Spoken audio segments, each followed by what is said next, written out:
Saya itu menjadi seorang tuli sejak umur 1 tahun. Setelah saya lulus kuliah, saya sudah berusaha untuk melamar ke berbagai tempat, tetapi masih ada diskriminasi atau masih ada stigma terhadap diri saya. Jadi pada saat itu sebenarnya 3 kali saya tolak, Bu. Pas keempat kalinya baru saya terima. Sebenarnya saya mau tahu sebenarnya Mas Terry ini serius atau tidak. Cita-cita saya adalah saya bisa lebih banyak berdampak memberdayakan orang-orang, baik yang disabilitas maupun yang bukan disabilitas.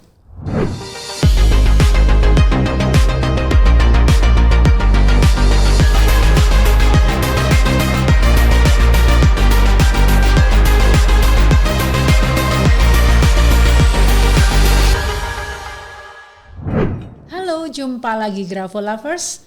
Ada banyak jalan menuju sukses. Salah satunya dengan mengenal karakter diri melalui ilmu grafologi. Semuanya terangkum dalam Aksara Bercerita bersama saya, Kusuma Prabandari. Sosok tamu saya kali ini sangat menginspirasi kita semua. Ia terlahir sebagai perempuan tuli. Walau bagi sebagian orang dia memiliki kekurangan, tetapi tak menghalangi beliau untuk berkarya, membangun potensi diri, bahkan menjadi inspirasi nyata bagi teman-teman disabilitas lainnya.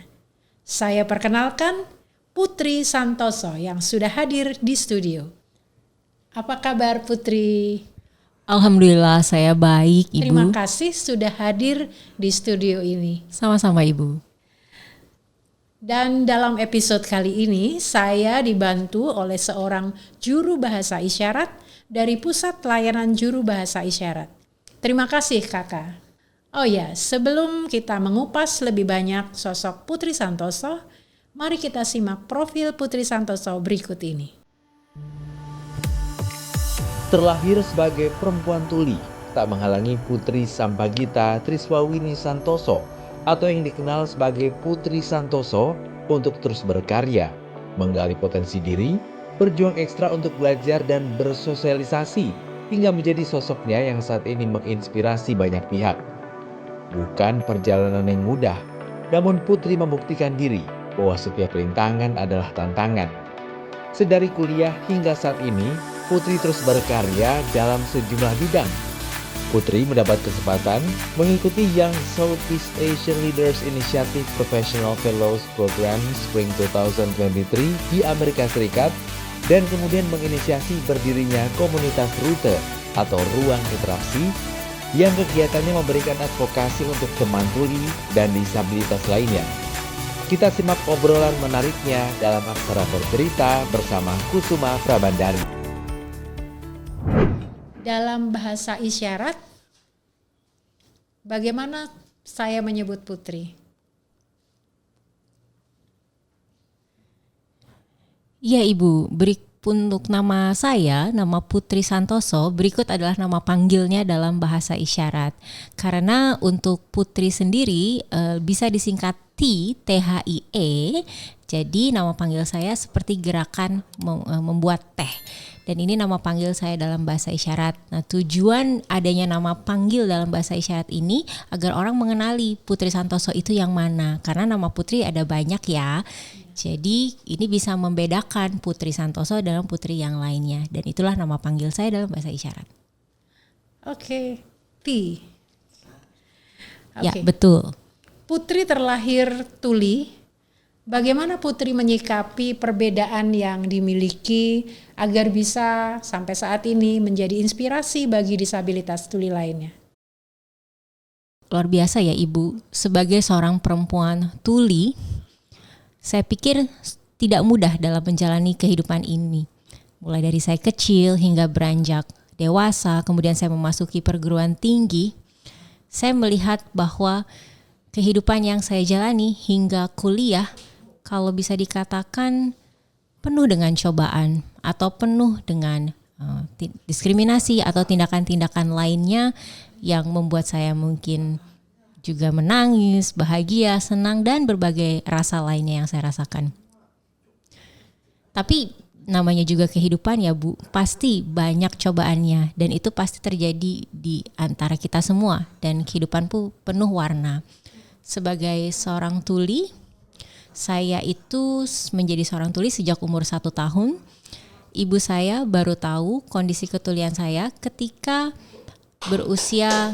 saya berulang tahun ke 1 tahun. Jadi beliau baru tahu ketika saya berusia 1 tahun. Ketika mereka bertepuk tangan, ibu saya melihat bahwa saya tidak menyadari tepuk tangan itu. Saya pun bertanya-tanya, mengapa Putri diam saja dan tidak merespons tepukan tangan itu? Ibu saya pun langsung mengajak saya ke dokter, dan disitulah dikatakan bahwa saya tidak mendengar. Pada saat itu ibu saya langsung menangis. Meskipun demikian, ibu saya tidak berhenti dalam berjuang untuk mendorong saya agar bersekolah, dimulai dari TK sampai memasuki universitas. Ketika di level TK, saya masuk ke TKLO, jadi itu taman latihan atau TLO. Jadi disebut TLO dengan kepanjangan Taman Latihan Observasi selevel TK. Dan kepala sekolah di Taman Latihan Observasi itu mengatakan bahwa Putri Santoso bisa masuk sekolah dasar umum dan pun bisa beradaptasi dengan sekitar dengan cepat. Sebenarnya masih ada rasa takut ya pada saat itu untuk beradaptasi dengan orang-orang dengar pada saat itu. Dan itu merupakan pengalaman pertama kalinya. Karena ketika di Taman Latihan Observasi, semua murid yang ada adalah tuli. Saya memang takut, tetapi ibu saya selalu mendorong dan mendukung saya dan memberikan motivasi kepada saya dan meyakinkan saya bahwa saya bisa untuk bersekolah di sekolah umum. Saya pun didorong untuk mencoba. Langkah pertama pun saya ambil, saya masuk ke sekolah dasar umum dan ekspektasi dan fakta yang terjadi berbeda.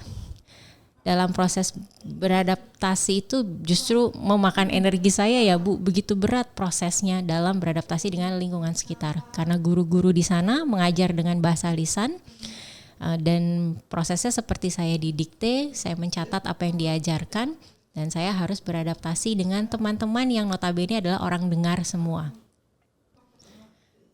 Saya pun juga berkenalan dengan lingkungan baru yang artinya semuanya adalah orang-orang dengar. Wah, itu pengalaman luar biasa sekali. Saya merasa diubahkan pada saat itu. Saya pun merasa itu bukan di level Taman Latihan Observasi lagi, itu sudah naik level dan saya seperti dalam tanda kutip naik kelas. Tapi saya coba jalani, saya coba hadapi sehingga akhirnya saya masuk ke level jenjang SMP dan saya merasa tingkatan beratnya itu lebih berat lagi sampai akhirnya saya masuk ke perguruan tinggi, Ibu. Sebelum saya menempuh universitas, saya sebenarnya sudah tidak mau kuliah. Saya merasa trauma dengan masa lalu saya. Dan saya hanya ingin lanjut kerja saja atau langsung membuka usaha. Akan tetapi ibu saya memberikan motivasi sekali lagi mendorong saya untuk berkuliah sehingga saya bisa memiliki pekerjaan yang lebih baik. Saya mendengarkan apa yang ibu saya sampaikan. Jadi saya pikir dulu selama 1 tahun ya Bu ya. Setelah 1 tahun itu saya baru merasa saya butuh untuk berkuliah. Dan ternyata memang pengalamannya jadi lebih berat lagi. Saya pun sampai akhirnya pada titik saya lulus kuliah. Kembali lagi saya melihat ekspektasi dan fakta itu berbeda. Setelah lulus kuliah saya pikir bisa langsung bekerja. Ternyata kenyataannya tidak seperti yang saya harapkan atau bayangkan. Setelah saya lulus kuliah, saya sudah berusaha untuk melamar ke berbagai tempat, tetapi masih ada diskriminasi atau masih ada stigma terhadap diri saya. Saya masih merasakan ada berbagai hambatan dan hambatan yang utama adalah hambatan komunikasi. Sedangkan aksesibilitas belum sepenuhnya diberikan. Pihak HRD atau pihak perusahaan masih belum memiliki pengetahuan yang utuh tentang pelibatan tuli dan bagaimana cara berkomunikasi dengan orang tuli. Dan mereka pun belum paham apa yang dibutuhkan oleh karyawan-karyawan tuli jika mereka dilibatkan di perusahaan mereka. Saya pun mencoba mencari cara lain, misalnya saya tetap berkarya dan tetap memberikan manfaat bagi orang lain. Dan saya berpikir cara yang bisa saya lakukan adalah seperti ini.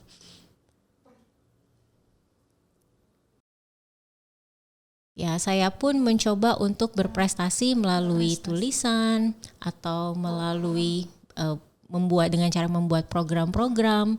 Saya ambil contoh, saya mendaftarkan program yang saya usung, misalnya program saya mengikutkan diri di program YSEALI PFP atau PFP, dan alhamdulillahnya saya diterima untuk bergabung di program YSEALI PFP itu.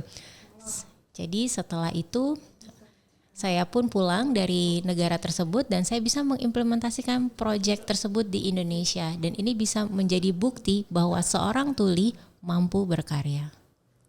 Wah, menarik sekali penjelasan Putri dan pengalaman ya dari sejak lahir sampai kemudian bisa lulus kuliah dan berprestasi. Tapi Putri, saya ingin tahu teman-teman lebih senang atau lebih memilih disebut tuli, bukan tunarungu. Mengapa?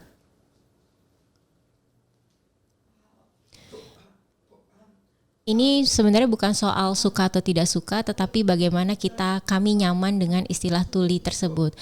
Penggunaan kata tuli mencakup makna identitas kami sebagai seorang tuli, sebagai seorang manusia, dan salah satu identitasnya adalah dengan menggunakan bahasa isyarat. Jika kita menggunakan kata tunarungu, maka fokusnya adalah suatu ketidakbisaan seseorang dalam mendengar. Oleh karena itu, teman-teman lebih nyaman disebut tuli yang merujuk pada sebuah identitas, dan penggunaan kata tuli itu kita bisa lihat penggunaan T-nya dengan huruf kapital bukan dengan T yang huruf kecil karena artinya berbeda. Tuli dengan T huruf kapital, betul ya? Betul, Ibu. Nah, Putri, kalau bagaimana Putri bisa mengubah fokus karena Putri tuli, bagaimana bisa memilih atau memfokuskan pada hal apa sehingga kondisi tuli itu bukan halangan?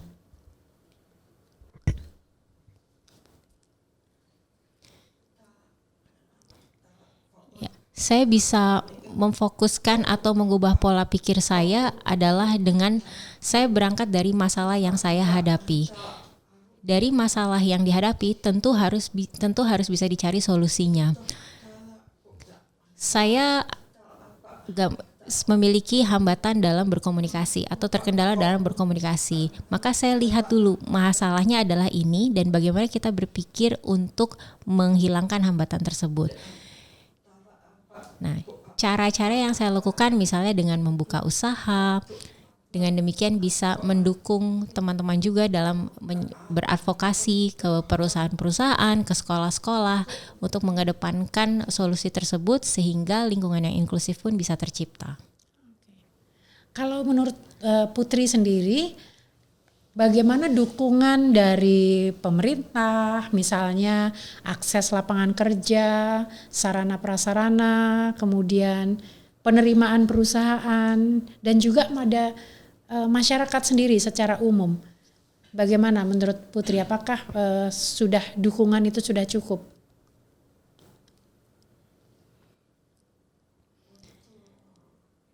Berkaitan dengan situasi di Indonesia, lebih spesifik pada pemerintah, saya melihat memang ada progres setahap demi setahap, dan yang terpenting adalah banyak pemerintah, stakeholders atau perusahaan itu perlu sekali untuk dilatih atau diedukasi terkait dengan disabilitas atau tentang ketulian. Itu penting sekali.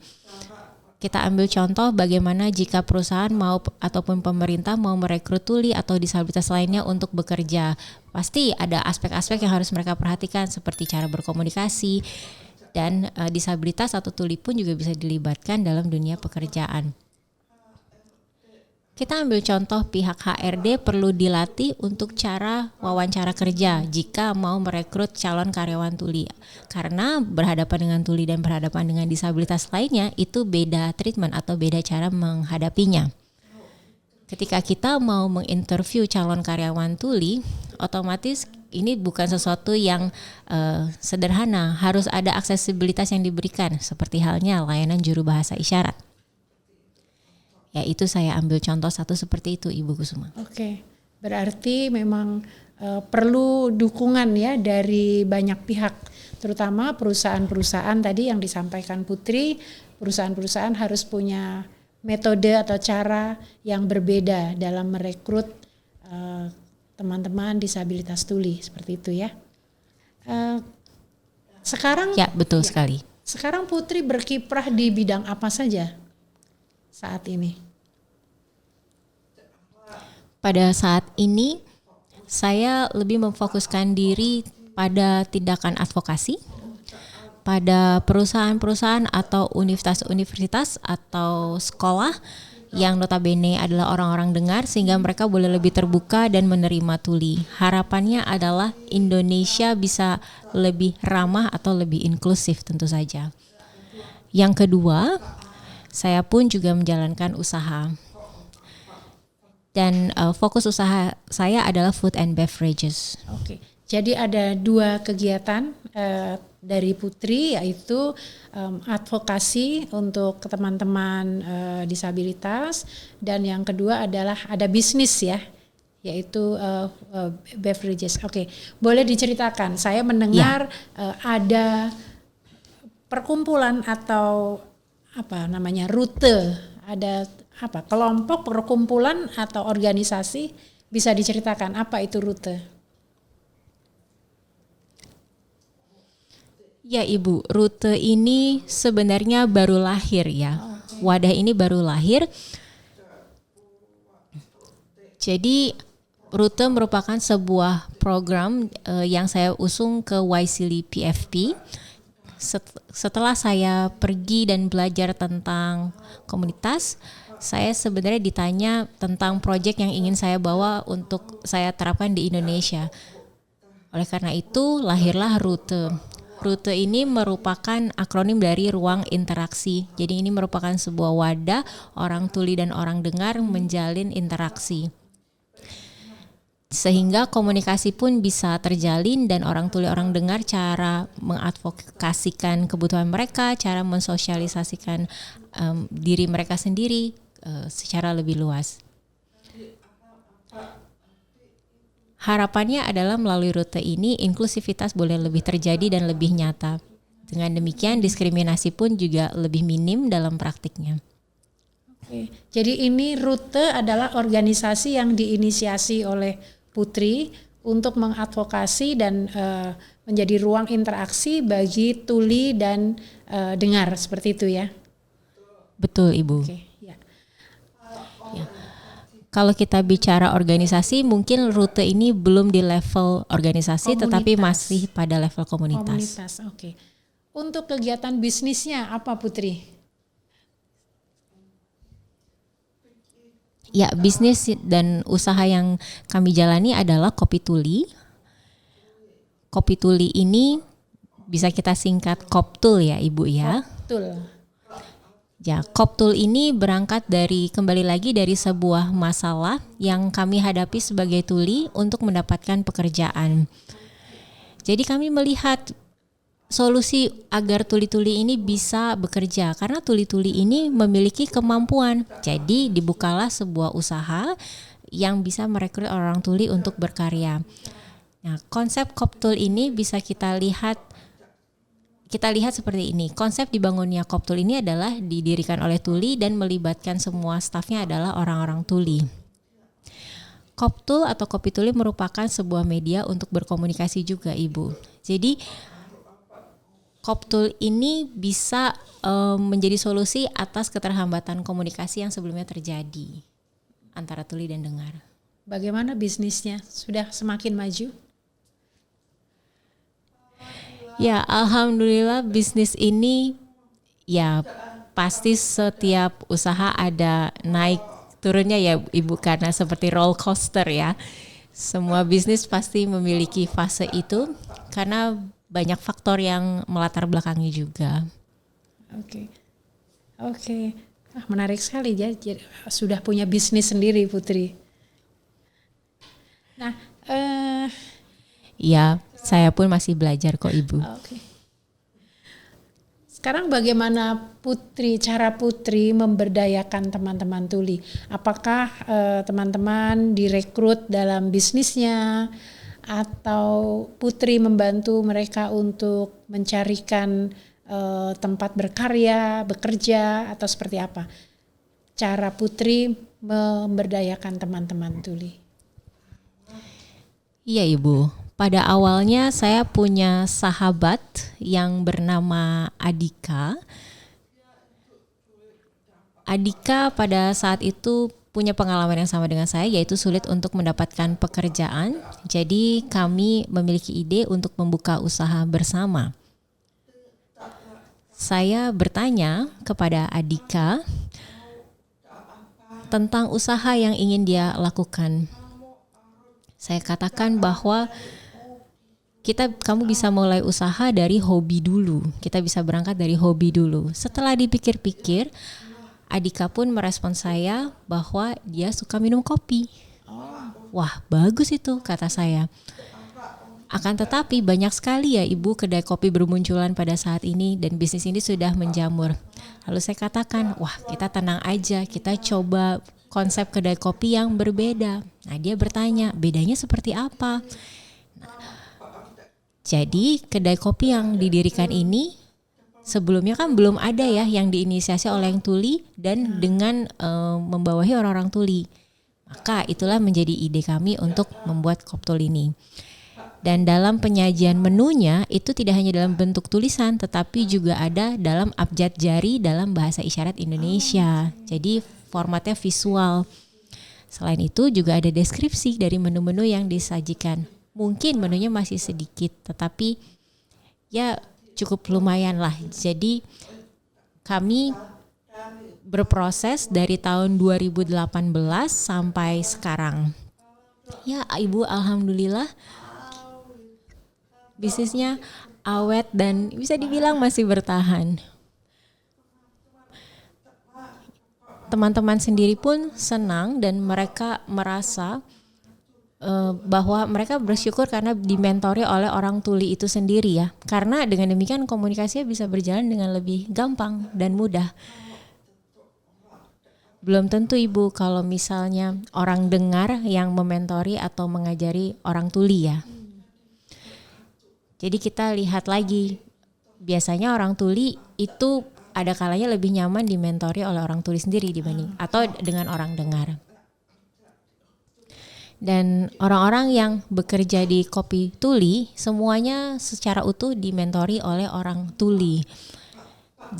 Karena media komunikasinya yang sama, mereka pun juga lebih cepat paham dalam memahami materi ajar di dunia kedai kopi dan perkopian ini. Dan teman-teman tuli ini pada dasarnya memiliki kemampuan yang bagus. Mereka itu mumpuni dan mereka bisa belajar cepat karena dengan media komunikasi yang tepat.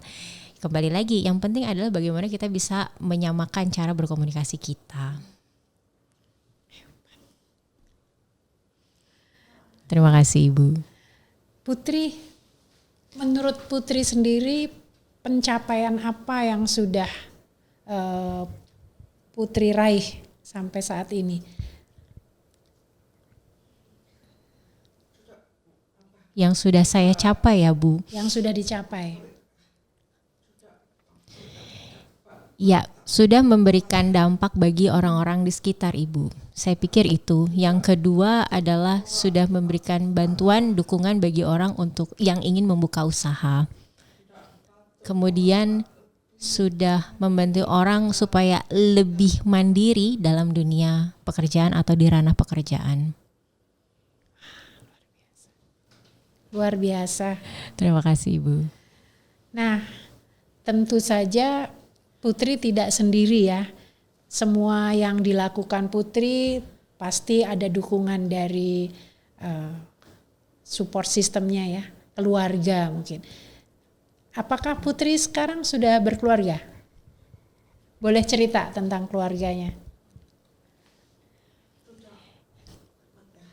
Oh ya, sudah menikah? Ya Ibu, saya sudah berkeluarga, saya sudah menikah.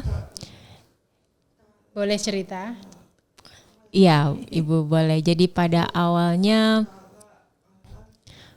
waktu itu saya kelas 2 SMA. Ya, pada kelas 2 SMA itu saya punya seorang teman yang bernama Fatimah. Nah, teman saya ini pada saat itu berkata kepada saya seperti ini, Ti, ada teman saya nih yang mau ikut main ke rumah Ti. Nanti setelah dari rumah Ti, kita jalan-jalan makan bareng ya. Jadi kita makan pisang goreng bersama ya. Saya jawab, ya oke. Nah, setelah itu ketika kami sedang berada di mobil, saya tidak berbicara sepatah kata pun. Karena saya belum berkenalan ya Bu ya. Jadi kalau mau ngobrol dengan Fatimah tapi situasinya gelap, saya sulit membaca gerak bibir Fatimah karena situasinya gelap. Jadi saya pun berkenalan di kafe. Nah, pada saat itu berkenalanlah kami. Saya tanya, namanya siapa? Lalu nama saya siapa? Saya pun juga sampaikan. Saya sampaikan nama saya Ti. Lalu ternyata dia bernama Terry. Nama panggilnya adalah Terry. Nama panggil dalam bahasa isyarat. Alasannya adalah begini Ibu. Kalau beliau berbicara itu selalu pakai gerakan tangan seperti ini. Jadi diawali dengan huruf T lalu dengan tangan terbuka. Jadi itu nama panggil Mas Terry dalam bahasa isyarat. Setelah kami bertemu, setelah 1 tahun, ya setelah 1 tahun kami kenal, kami semakin dekat. Lalu pada tahun kedua ya Ibu ya itu seperti mau memulai hubungan ya. Jadi pada saat itu sebenarnya 3 kali saya tolak Bu. 3 kali saya tolak, lalu 4 kali, pas keempat kalinya baru saya terima. Sebenarnya saya mau tahu sebenarnya Mas Terry ini serius atau tidak. Karena saya tuli, Mas Terry serius atau tidak mau memulai relasi dengan saya yang tuli ini. Bisa dikatakan butuh waktu kira-kira 2 tahun ya Bu ya. Nah setelah itu kami berjalan sampai 8 tahun barulah kami menikah. Dan yang mendasari pernikahan kami adalah memang awalnya memang belum ada persetujuan dari orang tua karena kami berbeda agama pada saat itu. Ya meskipun demikian suami saya, Mas Terry pada saat itu tetap teguh dalam perjuangannya gitu ya. Tetap berjuang untuk mendapatkan saya. Jadi benar-benar Mas Terry itu berjuang bagaimana nih mendapatkan Ti. Jadi akhirnya kami pun menikah. Jadi Mas Terry mualaf. Nah setelah beliau menjadi mualaf, 3 bulan setelahnya menikahlah kami. Nah Bu, setelah kami menikah, lalu saya langsung berpikir sebaiknya punya anak ya. Tetapi ternyata Allah memberikan kami waktu seperti untuk berpacaran dulu gitu. Jadi kami 5 tahun 8 bulan kami kosong, kemudian kami pun akhirnya dikaruniai Tuhan seorang anak. Jadi sebelum kami mendapatkan atau memiliki anak kami tidak ada rencana sebenarnya untuk memiliki anak. Karena pada tahun 2023 Bu, saya pada saat itu mengikuti sebuah program. Nah kami tidak ada rencana punya baby, tapi lalu tahun 2023 saya punya rencana dan mengikuti program di Amerika. Waktu saya berangkat ke Amerika kok saya merasanya beda ya dengan tubuh saya nih. Biasanya kan saya senang bisa ketemu lingkungan baru, beradaptasi dengan lingkungan baru. Tapi tuh saya merasa mellow, nangis terus saya merasa kedinginan. Saya juga merasa mules gitu ya. Saya coba tahan aja Bu. Nah, suami saya pada saat itu mengatakan bahwa kalau misalnya saya tidak kuat, sebaiknya saya pulang saja. Tapi saya katakan bahwa saya tidak mau pulang. Saya ingin sekali mendapatkan sertifikat dari kegiatan program itu. Karena sertifikat itu menjadi bukti yang penting ya Bu ya. Karena ini juga berkaitan dengan masa depan saya. Baiklah, suami saya mengiyakan. Nah, setelah saya pulang ke Indonesia, saya kan tidur. saya masih jet lag ya Bu ya. Saya masih jet lag. Itu selama 1 minggu itu saya merasa situasinya, kondisi tubuh saya tidak wajar. Dan suami saya mengatakan, kamu kok bisa tidur seharian ya Ti? Saya juga bingung kok bisa seperti itu. Jadi selama 1 minggu itu saya bisa tidur seharian. Lalu kedua adalah saya mengatakan kepada Mas Terry bahwa perut saya sangat sakit. Mungkin ulu hati saya atau perut saya itu sakit, saya nggak tahu ini kenapa. Akhirnya Mas Terry membawa saya ke rumah sakit. Pada saat itu saya diinfus, saya dicek darahnya, intinya saya dicek lah kesehatannya. Nah sebelum di ronsen pada saat itu saya diminta untuk cek urin. Karena kita harus melihat ya kondisinya bagaimana dengan cek urin dulu. Kalau misalnya urinnya aman, maka baru dilakukan tindakan ronsen atau diambil foto untuk perutnya. Ternyata Bu, hasilnya pada sore hari ya, itu kira-kira jam 6, suami saya sedang makan soto pada saat itu, lalu sedang video call dengan teman. Tiba-tiba ada 6 orang perawat yang datang ke arah kami dan mengatakan kepada kami berdua, halo Ibu, halo Bapak, Pak, ini anaknya atau ibunya ya Pak? Lalu saya mengatakan, oh bukan, ini istri saya. Bingung lah mereka. Lalu Mas Terry bertanya, ada apa ya? Nah salah satu perawat mengatakan, nah, pasiennya ini selamat ya, sudah positif. Nah, suami saya bingung, positif apa ya, suster? Saya pikir positif COVID, ternyata positif hamil. Wah, suami saya langsung menitikkan air mata, pecah, langsung nangis Mas Terry. Nah, besoknya kami coba USG dan ternyata kandungan saya sudah berjalan 10 minggu. Wah, itu jadi selama hamil itu rasanya itu seperti lika-likunya tuh, wah rasanya luar biasa. Jadi saya harus jaga kesehatan, saya harus rajin minum berbagai suplemen atau untuk mendukung kesehatan saya. Dan tanggal 8 Desember tahun 2023, alhamdulillah lahirlah anak kami dengan nama Bilal.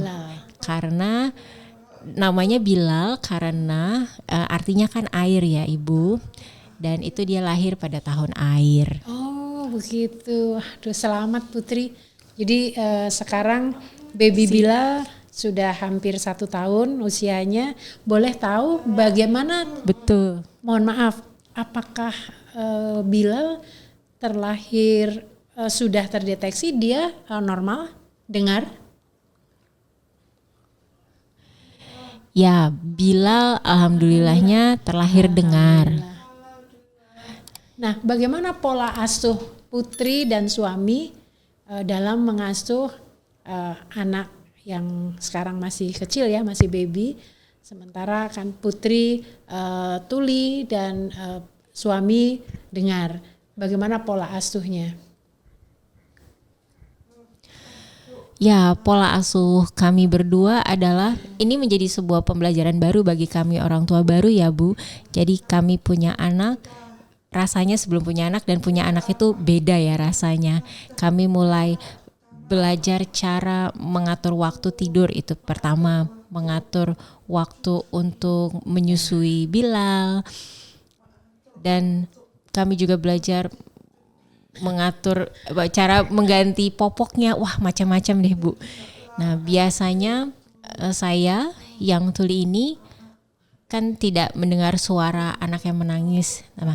Nah, Mas Terry selalu membangunkan saya dan menginfokan kepada saya bahwa babynya bangun, nangis dan butuh air ASI misalnya.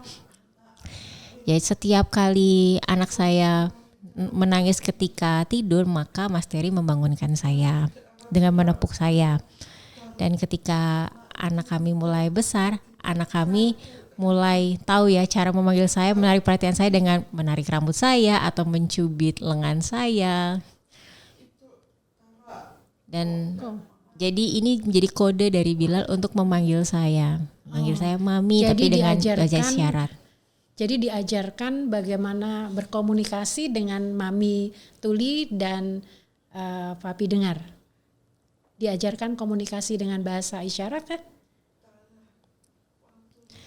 Ketika dia masih bayi dan dia mulai bisa menangkap, bisa melihat dengan jelas, ya memang saya menggunakan bahasa isyarat untuk berkomunikasi dengan anak. Misalnya isyarat untuk susu, atau dia punya isyarat dia sendiri ya. Misalnya dia mau susu lalu bentuk tangannya itu berbeda, tapi maksudnya adalah minta susunya. Intinya ketika dia meminta, dia menunjukkannya secara visual dan kami pun mengerti. Atau misalnya dia ingin buang air besar, maka dia menunjukkan gestur dia tersendiri, atau yang menunjukkan dia mau buang air besar. Atau dia baru buang air kecil, dia menunjukkan gesturnya tersendiri yang menunjukkan itu. Dan pada saat ini dia hampir berusia 1 tahun. Jadi pada saat ini dia sudah bertanya, misalnya bisa bertanya kenapa, atau tepuk tangan papa atau papi. Lalu tepuk tangan mami, tepuk tangan untuk maminya tidak dengan tepuk tangan seperti orang dengar, tapi dengan lambaian tangan. Ya itu memang butuh proses, pelan-pelan dia pun juga semakin terekspos dengan kosakata baru. Anak kami sudah mulai bisa memperhatikan sekitar, menangkap segala sesuatu di sekitar. Misalnya saya pergi ke dapur, anak itu teriak gitu, tetapi cara teriaknya seperti, jadi anak saya memanggil saya, misalnya mengatakan mami jangan keluar, tetapi dia sudah tahu cara manggilnya adalah dengan lambaian tangan karena saya tuli. Jadi anak saya Bilal sudah tahu bahwa saya tuli, jadi dia lebih menggunakan gerakan tangan ketika berkomunikasi dengan saya. Luar biasa. Ya. Nah, terima kasih Bu. Dan sebenarnya juga ini masih belajar. dalam proses belajar. Baik, Putri, terakhir saya pengen tahu, masih punya cita-cita apa untuk pribadi Putri maupun cita-cita untuk teman-teman disabilitas tuli lainnya? Apa harapannya? Ya Ibu, cita-cita saya adalah saya bisa lebih banyak berdampak, memberdayakan orang-orang. Jadi semakin banyak orang-orang berdaya, baik yang disabilitas maupun yang bukan disabilitas. Untuk saya pribadi, saya berharap bisa umroh atau naik haji. Mudah-mudahan terkabulkan. Amin. Amin. Dan dari saya untuk teman-teman tuli lainnya, janganlah kalian menyerah, tetaplah kalian bersemangat untuk berkarya dan dalam karya yang kalian lakukan. Terima kasih Putri untuk cerita ngobrolnya yang seru kali ini. Sudah banyak Sama-sama. cerita yang menginspirasi dan mudah-mudahan teman-teman tuli yang lainnya melihat tayangan ini juga punya semangat yang sama dengan Putri. Amin, amin. Baik. Saya juga berharap semoga orang-orang masyarakat bisa lebih ramah dan lebih menunjukkan sikap inklusif itu sendiri. Baik teman dengar maupun teman tuli bisa menjalani hidup ini secara setara. Oke, amin. Mudah-mudahan. Baik, Amin. sosok yang menarik untuk kita lihat karakternya. Saat ini saya akan mengajak Grafolovers untuk masuk ke sesi grafologi.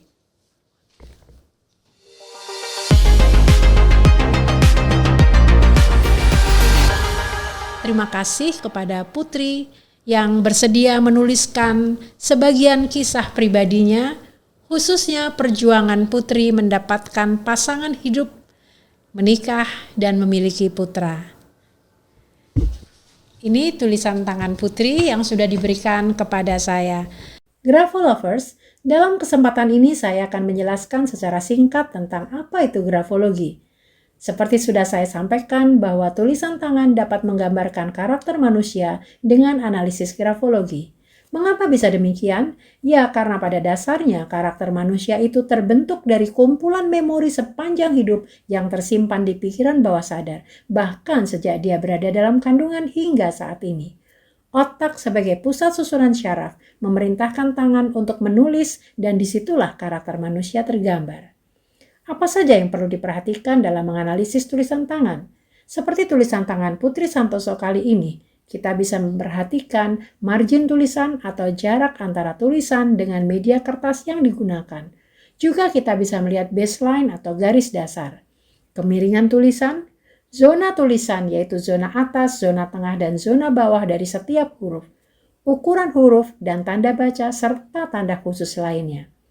Nah, dari 1-2 lembar tulisan tangan yang dibuat, seorang grafologis dapat mengidentifikasi bahkan hingga 100 lebih karakter seseorang dari analisis yang dibuatnya. Dan dari tulisan tangan yang dia buat, saya membuat catatan dari hasil analisis grafologi. Putri, izin ya, saya minta izin untuk menganalisis. Oke.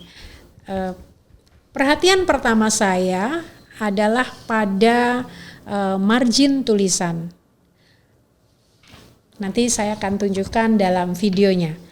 Margin adalah jarak antara tulisan dengan batas kertas. Pada dasarnya margin terbagi dalam margin kiri, margin kanan, margin atas, dan margin bawah. Nah, margin itu sendiri menggambarkan motivasi penulis dalam mencapai tujuan yang diharapkan.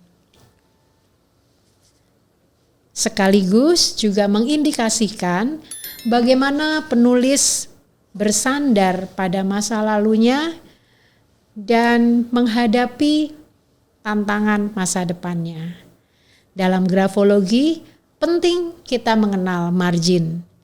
Nah, dari tulisan Putri bisa terlihat margin kiri dari tulisan Putri ini sempit. Yang artinya Putri memiliki karakter sebagai individu yang ingin sentuhan personal, senang diperlakukan dengan pendekatan personal, dan ini rasanya terkait atau mungkin terkait dengan pengalaman dia di masa lalunya. Kemudian kita lihat margin kanan. Margin kanan dalam tulisan Putri ini sempit atau jaraknya kecil ya dari batas tulisan dengan kertasnya. Ini mengindikasikan bahwa Putri orang yang berani menghadapi tantangan masa depan dan dia juga komunikatif. Adapun margin atas itu lebar. Ini menunjukkan bahwa Putri adalah orang yang punya atensi pada orang lain dan rendah hati.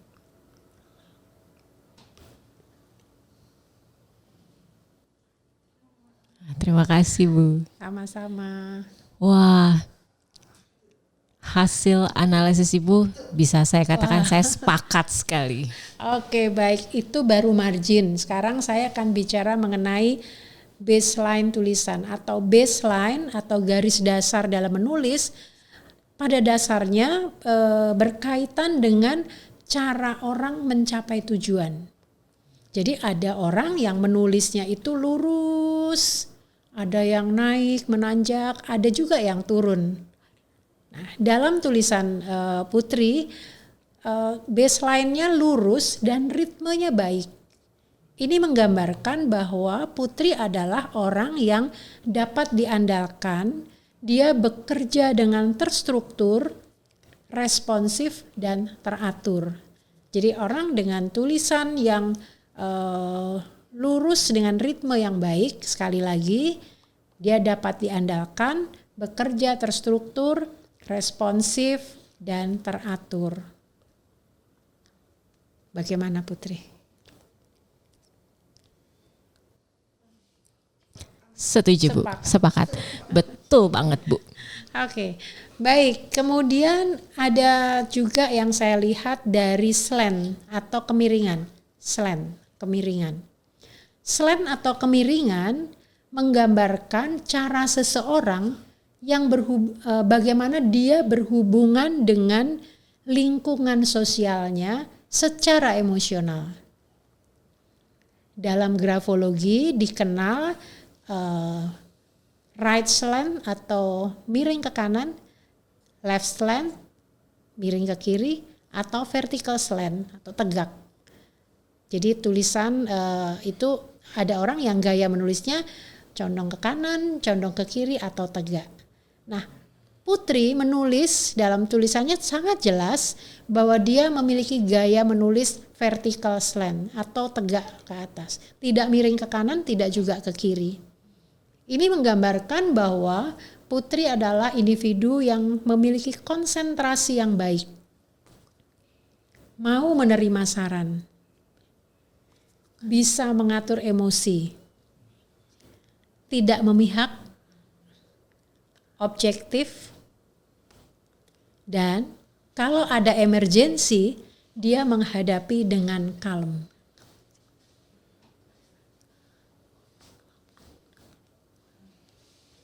Bagaimana Putri?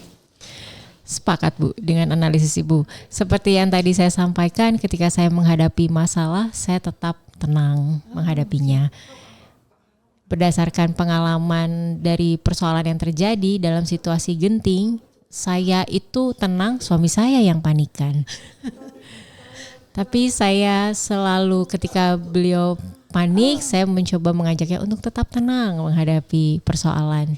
Saya setuju banget dengan analisis Ibu. Benar-benar ahli Ibu nih. Bisa membaca tulisan saya. Luar biasa Ibu. Saya terharu dan saya bisa mendapatkan respons dari Ibu seperti ini. Senang sekali Ibu. Masih ada. Orang menulis itu ada yang gaya menulisnya sambung, tulisan sambung. Ada yang terputus-putus antar huruf. Nah, Putri ini gaya menulisnya terputus-putus. Jadi tidak ada huruf sambungnya, semua berdiri sendiri ya. Setiap huruf itu nanti kita lihat. Ini menggambarkan bahwa penulisnya dalam hal ini T adalah seorang good observer. Orang yang baik dalam mengobservasi. Dia handal dalam banyak bidang. Dan hati-hati serta mandiri. Terima kasih Ibu atas respons dan analisisnya. Baik, masih ada 2 lagi nih yang saya ingin baca. Sebetulnya banyak sekali yang bisa dibaca di analisis, tapi ada 2 ini bonus untuk Putri. Yaitu saya mengamati bagaimana Putri menulis huruf A dan huruf O. Itu adalah huruf vokal ya, A dan O. A dan O. Semua huruf A dan O-nya tertutup. Tertutup. Ya. Ini menunjukkan atau menggambarkan bahwa Putri adalah orang yang pendiam, menyembunyikan perasaan, dan lebih senang mendengar. Dalam arti di sini adalah mendengar dengan rasa ya. Kalaupun Putri tidak bisa mendengar dengan pendengaran, tetapi mendengar dengan rasa. Mungkin maksudnya kurang lebih seperti itu. Jadi tidak senang berbicara, lebih senang menyembunyikan perasaan, dan lebih memilih untuk mendengar. Nah, yang terakhir, coba nanti perhatikan bagaimana Putri meletakkan titik pada huruf I dan huruf J. Semua titiknya itu tepat berada di huruf I, di atas huruf I dan J, tepat. Tidak terlalu ke kanan, tidak ke kiri, tidak jauh, tapi tepat di atasnya. Ini menggambarkan bahwa penulisnya, dalam hal ini Putri, orang yang berpikir secara detail, akurat, dan teliti. Akurat dan teliti. Baik Bu, wah terima kasih Bu untuk penilaiannya. Senang sekali dengar ya, jadi saya bisa tahu tentang diri saya dan hasil analisis Ibu ini benar-benar memotivasi saya agar lebih bersemangat lagi. Wow. Nah, sebagai bagian akhir dari sesi analisis tulisan tangan ini, saya ingin mengatakan bahwa setiap orang itu memiliki karakter yang unik, yang berbeda. Tidak ada orang yang punya karakter persis sama. Dan keunikan itu tergambar dari tulisan tangan yang dibuatnya. Semoga Putri senang dengan analisis yang saya lakukan dan bermanfaat juga untuk Putri. Amin, dan terima kasih Ibu Kusuma sudah mengundang saya juga untuk hadir di sini untuk berbagi kisah di siniar atau podcast ini. Saya senang sekali bisa bertemu dengan Ibu. Sama-sama. Oke, Grafo Lovers, dari Putri kita banyak belajar memaksimalkan potensi diri. Dalam perbedaan dirinya sebagai perempuan tuli, semua tergantung dari kerja keras, etos pantang menyerah, bernyali baja, seperti yang dimiliki seorang Putri Santoso. Sosok tamu saya kali ini sangat menginspirasi Anda, bukan? Terima kasih Putri Santoso telah hadir di studio kali Sama-sama ini. Ibu. Saatnya kita berpisah, bertemu lagi dengan sosok inspiratif lain dalam Aksara Bercerita bersama Kusuma Prabandari. Terima kasih untuk kebersamaannya. Sampai jumpa. Terima kasih. Terima kasih.